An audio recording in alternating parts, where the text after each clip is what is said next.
Students, आप लोगों की बहुत अच्छी पढ़ाई चल रही है।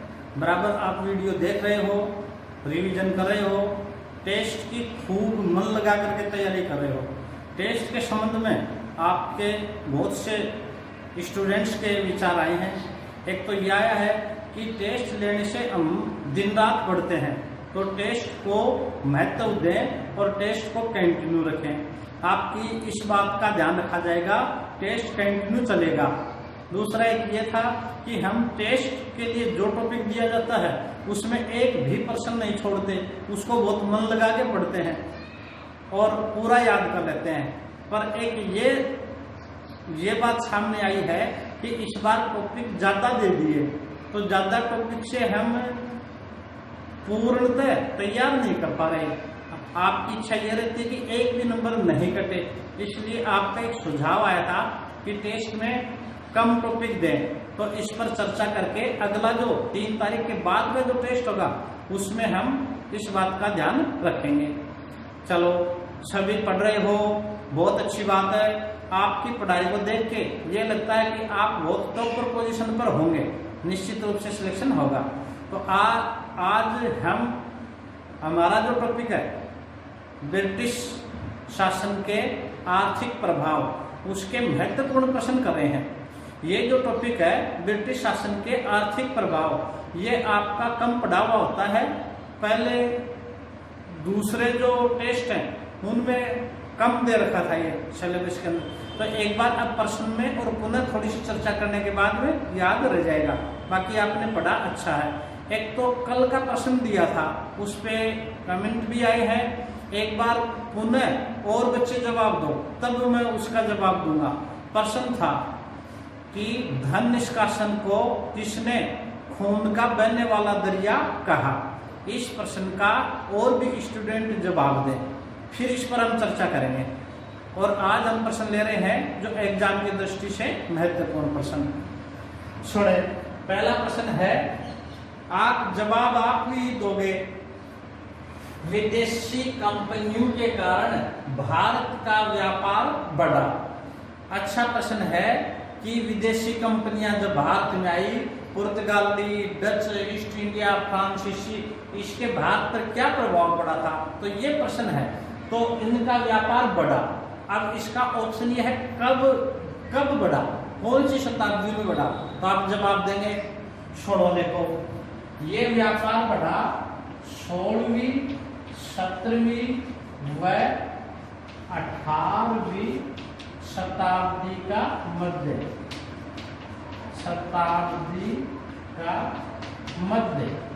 मतलब व्यापार बढ़ा 16वीं, 17वीं और 18वीं शताब्दी का मध्य। इसके बाद में घटना प्रारंभ हो जाता है, इसके बाद में। और कौन सी घटना, अगला प्रश्न देखो जिससे हम आगे चर्चा करते हैं। भारत का आर्थिक शोषण प्रारंभ हुआ, कब से प्रारंभ हुआ? प्लासी के युद्ध से। प्लासी का युद्ध, भारत का आर्थिक शोषण कब से प्रारंभ हुआ? प्लासी का युद्ध। और प्लासी का युद्ध कब का है? 23 जून 1757। 23 जून 1757। देखो, इस प्रश्न का भी ये जो आपने 18वीं शताब्दी का जो मध्य लिखा, वो प्लासी का युद्ध की घटना थी। इस घटना के बाद में, प्लासी के युद्ध के बाद में या 18वीं शताब्दी के मध्य भारत का आर्थिक शोषण प्रारंभ हुआ। अगला प्रश्न देखें। उपनिवेशवाद के चरणों का उल्लेख रजनी पामदत्त की किस पुस्तक में किया गया है? उपनिवेशवाद का चरण काफी विद्वानों ने किया है, परंतु कार्ल मार्क्स को लेकर के जो उदाहरण दिए हैं और उनमें सबसे अच्छा वर्णन माना जाता है रजनी पामदत्त का। पुस्तक का नाम आप बता दोगे? पुस्तक का नाम है इंडिया टुडे। इंडिया टुडे, आज तक भारत। India today. अगला प्रश्न देखो। रजनी पामदत्त के अनुसार उपनिवेशवाद के चरण थे। उपनिवेशवाद के कितने चरण थे? 3 चरण थे। ये प्रश्न आप बताओ, उपनिवेशवाद के तीन चरण कौन कौन से थे उपनिवेशवाद के? देखो, पहला जो चरण था वो था वाणिज्यिक चरण, या इसको बोलते हैं वाणिज्यवाद। मतलब व्यापार के द्वारा। बता सकते हो कब से कब? 1757 प्लासी का युद्ध से शोषण प्रारंभ होता है और ये होता है 1813 तक। वाणिज्यिक चरण क्या हुआ था आप बताओ? वाणिज्यिक चरण में वो सस्ते मूल्य पे सामान खरीदते, एक। दूसरा, भू राजस्व जहां से जो एकत्रित करते थे उससे सामान खरीदते और वहां यूरोप में महंगे भावों पर बेचते थे। ये था वाणिज्यिक चरण। दूसरा था औद्योगिक चरण। इसका एक नाम और था, आप बताओ? मुक्त व्यापार चरण। ये कब से था? ये था 1813 से और ये था 1858। 1813 से 1858। इस पर 1813 पर एक नीचे प्रश्न में हम और चर्चा करेंगे। और तीसरा चरण कौन सा था? अच्छा, इसमें बताओ द्वितीय चरण में कैसे हमारा शोषण किया? द्वितीय चरण में इस तरह से शोषण किया था, ये जो ईस्ट इंडिया कंपनी के व्यापार का एकाधिकार समाप्त कर दिया। अब ब्रिटेन का कोई भी व्यक्ति, कोई भी पूंजीपति, कोई भी उद्योगपति यहाँ भारत में व्यापार कर सकता था। मतलब इसमें एक प्रश्न इस तरह से भी पूछा, कब से कोई भी व्यापारी, ब्रिटेन का कोई भी व्यापारी भारत के साथ व्यापार कर सकता था? कब से? चार्टर अधिनियम 1813 के बाद। अच्छा प्रश्न है। अच्छा, इसमें शोषण कैसे हुआ था? एक बार मैं आपको याद दिला दूं। इसमें इंग्लैंड में औद्योगिक क्रांति हो गई थी, तो वहां कंपनियों में, बड़ी बड़ी फैक्ट्रियों में, लंकाशायर, लिवरपूल, मैनचेस्टर, वहां का जो वस्त्र है वो यहाँ भारत की मंडियों में बेच दिया गया। इस तरह से हमारा शोषण हुआ। और उस वस्त्र के सामने भारत का जो हथकरघा, दस्तकारी, जो हाथों से जो वस्त्र बनाया जाता था, चरखा, खुड्डी, उन सब का पतन कर दिया। भारत के मार्केट में यूरोपीय सामान आ गया। तीसरा कौन सा था? वित्तीय पूंजीवाद। ये कब से कब है? ये है 1858 से 1947। इस 1858 से और 1947, वैसे 1860 से प्रारंभ होता है। इसकी एक महत्वपूर्ण विशेषता है, क्या है? यहां से जो पैसे कमा के लेके गए थे यूरोपीय, ब्रिटेन के व्यक्ति, उन्होंने उसी पूंजी को भारत में उन्हें इन्वेस्ट कर दिया। हमारी पूंजी और उस पूंजी के बदले हमसे ब्याज भी ले जा रहे हैं। रेलवे में इन्वेस्ट किया, वित्तीय पूंजीवाद में, बागानों में किया, उद्योगों में किया, बैंकिंग में किया, जल परिवहन में किया। तो ये तीन चरण थे इंपोर्टेंट, वाणिज्यिक, औद्योगिक और वित्तीय पूंजीवाद। अगला प्रश्न देखें। इस इतिहासकार ने कंपनी के शासन 1765 से 1772 को डाकू राज्य कहा। आप बताओ डाकू राज्य किसने कहा? ये था के.एम. पनिकर।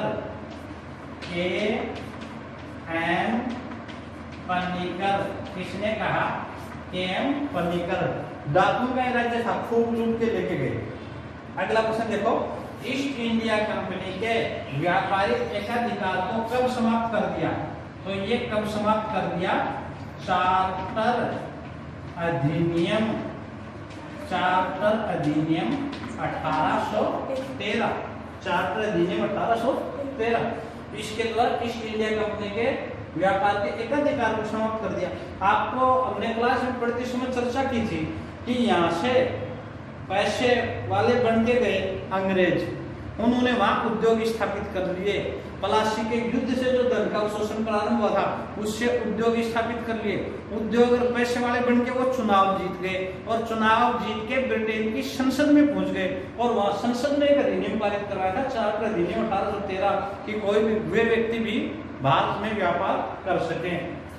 अगला प्रश्न देखो, स्थायी बंदोबस्त किसने व कब लागू किया?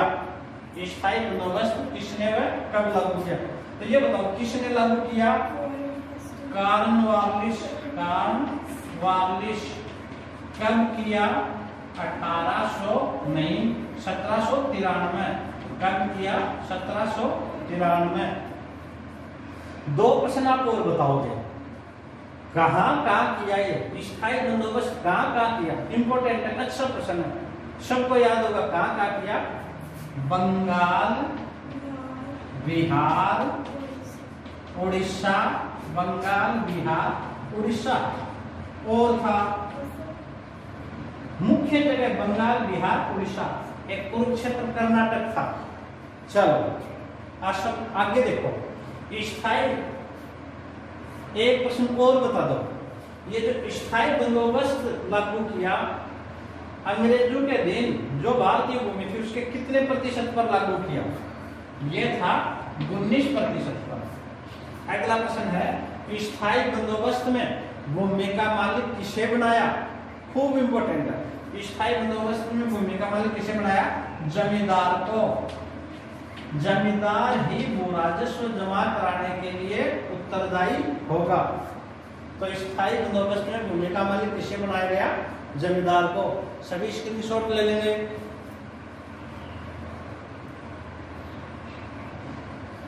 अब अगला प्रश्न देखो, रेतवाड़ी प्रथा कब, किसने, कहा व कितने प्रतिशत भूमि पर की? पूरा रेतवाड़ी का सार आ रहा है, तो आप बताओगे रेतवाड़ी प्रथा कब की? 1792। कब की? 1792। अच्छा, एक बात और बता दो, कहां से शुरू की? 12 महल जिला मद्रास। कौन सी जगह? 12 महल, ये जिला कहाँ है? मद्रास से। 1792। किसने की? ये प्रश्न बहुत बार पूछा गया है, किसने की? कैप्टन रीड व थॉमस मुनरो।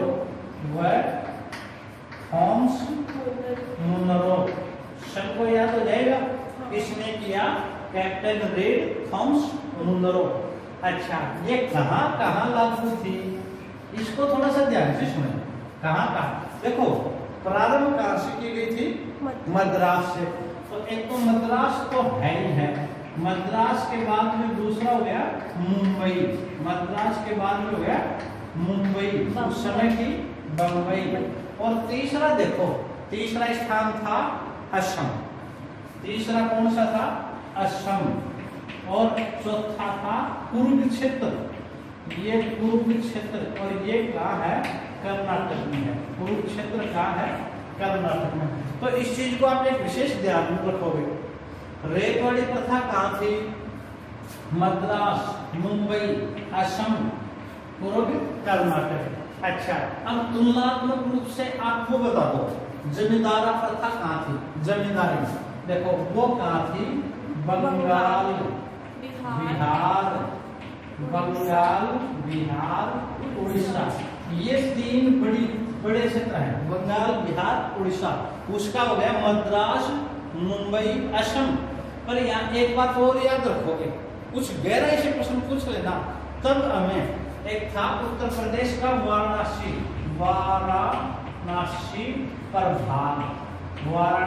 प्रभाग, और एक करोगे उत्तरी कर्नाटक। आप कंफ्यूज नहीं होंगे और अच्छी तरह से याद कर लेंगे। तुलनात्मक है, इसमें से बहुत बार प्रश्न आता है। रेतवाड़ी कहाँ थी? मद्रास, मुंबई, असम। ये जो असम में रेतवाड़ी थी, और कुर्ग ये पड़ता है कर्नाटक का क्षेत्र। अच्छा, जमींदारी प्रथा कहाँ थी? बंगाल, बिहार, उड़ीसा वाराणसी प्रभाग और उत्तरी कर्नाटक। चलो अब आगे आ जाए, कितने प्रतिशत भूमि पर थी? 51% भूमि पर। इससे एक प्रश्न और भी बनता है, अंग्रेजों की भू राजस्व निम्नलिखित में से कौन सी भू राजस्व व्यवस्था सबसे अधिक क्षेत्र पे थी? ऑप्शन सुने, जमींदारी प्रथा, रेतवाड़ी, महलवाड़ी, उपरोक्त में से कोई नहीं। रेतवाड़ी सबसे अधिक पे थी, कितने प्रतिशत पे होगी? 51%। आपने स्थायी बंदोबस्त या जमींदारा प्रथा कितने में बताई थी? 19%। और अगला महलवाड़ी करेंगे हम 31% पे। चलो 30% पे है, महलवाड़ी कितना है? 30। देखो स्थायी बंदोबस्त हो गया 19 और रेतवाड़ी हो गया कितना? 51 और महलवाड़ी ये हो गया 30%। याद रखें। अगले प्रश्न पे आ जाओ, महलवाड़ी प्रथा कब बताए? कब का मतलब 18। अच्छा, इससे पहले हमने एक प्रश्न और छोड़ दिया, रेतवाड़ी प्रथा में भूमि का मालिक किसे बनाया? रेतवाड़ी में भूमि का मालिक किसे बनाया? रेत को। रेत का मतलब किसान, भूमि का मालिक किसे बनाया? किसान। और जमींदारी प्रथा में किसको बनाया था? स्थायी बंदोबस्त में किसको बनाया था? जमींदार। परिणाम क्या निकले? एक तो परिणाम यह है कि आर्थिक शोषण, किसानों का आर्थिक शोषण, ये तो तीनों में ही है। पर जब स्पेशल पूछना होता है ना, जैसे महाजन वर्ग का उदय कौन सी भू राजस्व व्यवस्था का परिणाम था, तो वो रेतवाड़ी का था। तो इसमें एक महाजन वर्ग का उदय, महाजन वर्ग का उदय, महाजन वर्ग का उदय, ध्यान रखें महाजन वर्ग रेतवाड़ी से जुड़ा हुआ है और स्थायी बंदोबस्त से बिचौलिया वर्ग जुड़ा हुआ था। और जो तीसरी महलवाड़ी करेंगे इससे नंबरदार जुड़ा हुआ था। चलिए अगला प्रश्न देखें, महलवाड़ी प्रथा कब लागू की गई? 1819। किसने लागू की? Holt Mackenzie. अच्छा, अब ये बताओ कहाँ थी ये जो प्रथा थी? ये थी आपकी संयुक्त प्रांत। ये उत्तर प्रदेश का था, मध्य प्रांत और पंजाब यहाँ लागू थी। संयुक्त प्रांत, मध्य प्रांत, पंजाब कितने प्रतिशत भूमि पर थी? ये थी 30% भूमि पर। कितने प्रतिशत भूमि पर? 30% भूमि पर। महलवाड़ी प्रथा में भू राजस्व की इकाई मानना, किसे मानना? नाम ही है महाल। भू राजस्व इकाई क्या थी? महाल को ही क्या कहते थे? गांव। महाल पूरे गांव को ही भू राजस्व की इकाई माना।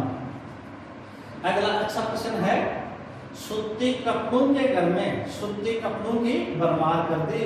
भारत का प्राचीन उद्योग था वस्त्र उद्योग, हमेशा से रहा है, प्राचीन मध्यकाल। और सूती कपड़ों के घर में सूती कपड़ों की भरमार कर दी, किसका है? कार्ल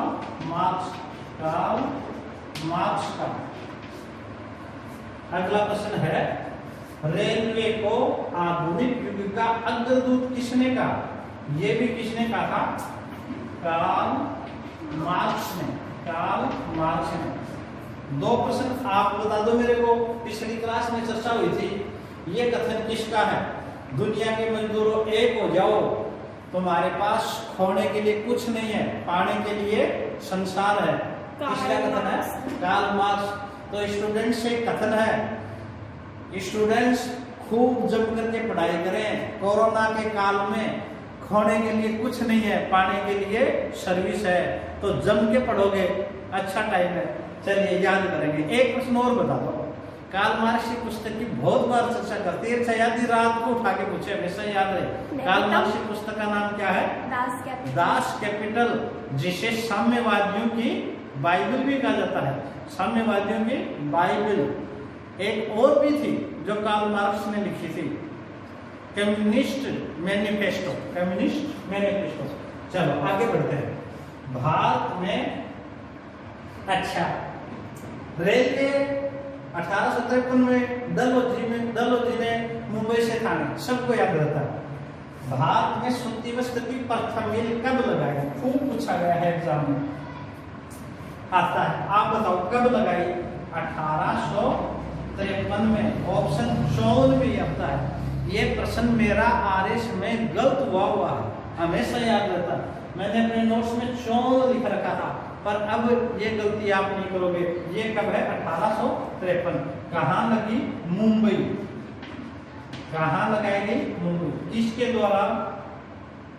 कावसजी नानाबाई। कावसजी नानाबाई पारसी व्यापारी थे, इनके द्वारा लगाई गई। भारत की पहली जूट मिल कहाँ लगी? रिसरा। रिसरा जगह कहाँ है? बंगाल। देखो जूट के लिए बंगाल बांग्लादेशी विश्व में का निकालक है। रिसरा बंगाल। कब लगी? 1855। शाबाश। कब लगी? 1855 ईस्वी। अगला प्रश्न, Tata iron and company, Tata iron and steel company की स्थापना कब हुई? 1907 में। किसने की? जमशेदजी टाटा। कहाँ करी? टाटा नगर। टाटा नगर, जमशेद नगर का नाम टाटा नगर हो गया। और ये कहाँ पड़ता वर्तमान में? ये झारखंड में पड़ता है। ये कहाँ पड़ता है? झारखंड में। चलिए स्क्रीनशॉट ले लिए। प्रश्नों को खूब आप बहुत इतना पढ़े, ये सब उंगलियों पर याद है और कोई शॉर्टकट नहीं है, सिर्फ बार बार रिवीजन पे रिवीजन। ये एक अच्छा रास्ता। स्क्रीनशॉट लें।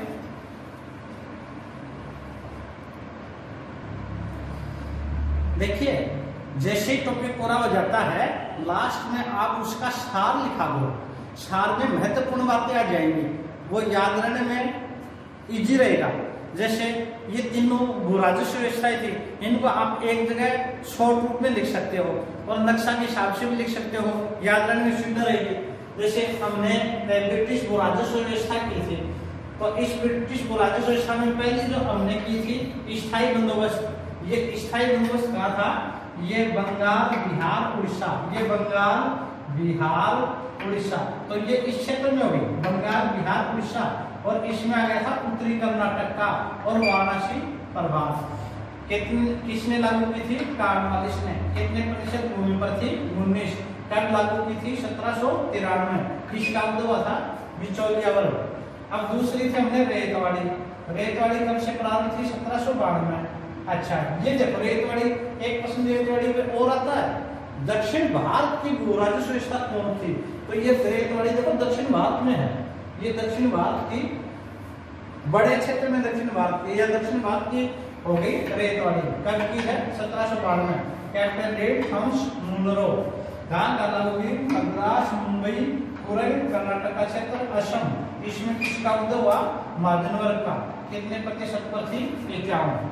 अब तीसरी जो थी मालवाड़ी, ये कब से लागू थी? ये थी 1819 से हार्ट मैक्की जी द्वारा। कहाँ लागू की थी? पंजाब, मध्य प्रदेश, उत्तर प्रदेश।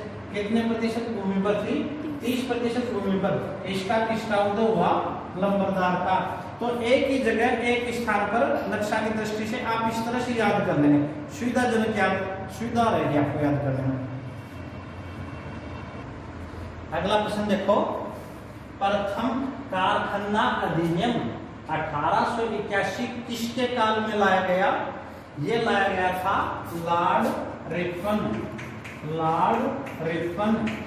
यदि लॉर्ड रिपन याद नहीं होता ना तो आपको सबको याद है। सबसे पहले नियमित जनगणना का प्रारंभ हुई थी 1881 में। किसके काल में? Lord Ripon. तो ये कैसे आते हैं रिपन, आपको वैसे याद रह जाएगा। अच्छा प्रश्न मान लो गहराई से पूछ ले, इसमें क्या प्रावधान किया गया था? इसमें कारखाना के लिए 100 श्रमिकों की आवश्यकता थी। 7 वर्ष से कम वाले बच्चे वो कारखाना में लग नहीं सकते थे और 7 से 12 वर्ष के जो बच्चे थे उनके लिए 9 वर्ष अधिकतम कार्य कर दिया था। 9 घंटे। हाँ 7 से 12 में अधिकतम कितने का दिया था? 9 घंटे से अधिक काम नहीं दिया जाएगा। 1 घंटा का दिन में आराम होगा और सप्ताह में 4 अवकाश होंगे। अगला प्रश्न देखो, धन निष्कासन का सिद्धांत सर्वप्रथम किसने दिया? ये तो सबको याद है, धन निष्कासन का है भी सरल, पहले पूछा भी जाता था। किसने दिया? दादा भाई नौरोजी। दादा भाई नौरोजी। किसने दिया? दादा भाई नौरोजी। अगला प्रश्न, दादा भाई नौरोजी की पुस्तक जिसमें धन निष्कासन को विस्तार से समझाया गया है, पुस्तक का नाम बताओ। खूब अच्छी पुस्तक है, इम्पोर्टेंट। मैं बताऊं? हाँ। Poverty and un British rule in India. पुस्तक का नाम है poverty and un British rule in India. शाबाश, poverty and un British rule in India. इस पुस्तक में सबसे पहले विस्तार से धन निष्कासन का दिया था। वैसे आपको ध्यान होगा, ईस्ट इंडिया एसोसिएशन की बैठक थी लंदन में, उसमें पहली बार इंग्लैंड डेब्ट्स टू इंडिया उस शीर्षक में धन निष्कासन के बारे में बताया गया। पुस्तक यह है। दादा भाई नौरोजी की 2 पुस्तकें और है जिनके बारे में बताया गया था, the wants and means of India, the commerce of India. इन पुस्तकें भी धन निष्कासन से संबंधित है, विशेष तो वही है, पर सबसे पुस्तक इंपॉर्टेंट कौन सी थी? Poverty and un British rule in India. अगला प्रश्न देखो, धन निष्कासन को अनिष्टों का अनिष्ट किसने बताया? दादा भाई नौरोजी ने। दादा भाई नौरोजी ने। यहाँ में एक प्रश्न पे और चर्चा कर लो, ये तो अनिष्टों का अनिष्ट था। प्रश्न सुनो, धन निष्कासन को खून का बहने वाला दरिया किसने कहा? ये कमेंट बॉक्स में आपसे पूछा गया है, खून का बहने वाला दरिया। आपको एक बात और बता दूं, घाव शब्द का में लिया है आरसी दत्त ने, पर मेरा प्रश्न है खून का बहने वाला दरिया। आप बताओगे, कमेंट में बताओगे, अगले फिर चर्चा करते हैं इस पे। चलो अगला प्रश्न है, भारत के आर्थिक इतिहास की प्रथम पुस्तक कौन सी थी? आर्थिक इतिहास की प्रथम पुस्तक ये लिखी थी रमेश चंद्र दत्त ने, और पुस्तक का नाम था economic history of India. Economic history of India. Economic history history of India कब लिखी थी बताओ? 1901 में। इसमें बताया था 1/2 भाग पूंजी भारत से बाहर जा रही है। Economic history of India. अगला देखो, राणा डे के अनुसार भारत की पूंजी का कितना भाग ब्रिटेन में चला जाता है? कितना भाग? राष्ट्रीय पूंजी का 1/3 भाग। राणा डे कितना बता रहे हैं? 1/3 भाग। और इकोनॉमिक हिस्ट्री ऑफ इंडिया में रमेश चंद्र दत्त ये कितना बता रहे हैं? 1/2 भाग। सर्वाधिक धन निष्कासन का क्षेत्र था, बताइए सबसे अधिक धन निष्कासन का क्षेत्र कौन सा था? ये था सार्वजनिक ऋण। सार्वजनिक ऋण सबसे अधिक धन किस मद में जाता था? भारत का। सर्वप्रथम प्रति व्यक्ति आय ज्ञात करने वाला व्यक्ति कौन था? दादा भाई नौरोजी। अब आप बता दो कितने रुपये ज्ञात करी? 20 रुपये प्रति व्यक्ति प्रति वर्ष। कब की है ये? कब की है? यह है 1867-68 की। अगला प्रश्न है, दादा भाई नौरोजी के अनुसार प्रारंभ से 1865-66 तक कितना धन निष्कासन हुआ? ये किसना बताइए, कितना धन निष्कासन हुआ? 150 करोड़। 150 करोड़। आगे बोलो। पौंड। मुद्रा कौन सी है? पौंड। लास्ट प्रश्न, रेलवे का निर्माण किस सिद्धांत पर किया गया? लाभ की गारंटी व्यवस्था। किस सिद्धांत पर? लाभ की गारंटी व्यवस्था। आप तो पूंजी लगाए, आपको लाभ होगा, नहीं होगा तो सरकार देगी। कितना प्रतिशत? 5%। तो रेलवे का निर्माण किस सिद्धांत पर था? लाभ की गारंटी व्यवस्था। सबसे अधिक रेलवे किसके काल में हुई? लॉर्ड कर्जन के काल में। तो सभी बहुत अच्छा प्रश्न है, खूब टाइम दिया है और इसको अच्छी तरह से याद करना। और कोई भी समस्या हो तो आप कमेंट बॉक्स में कमेंट करें।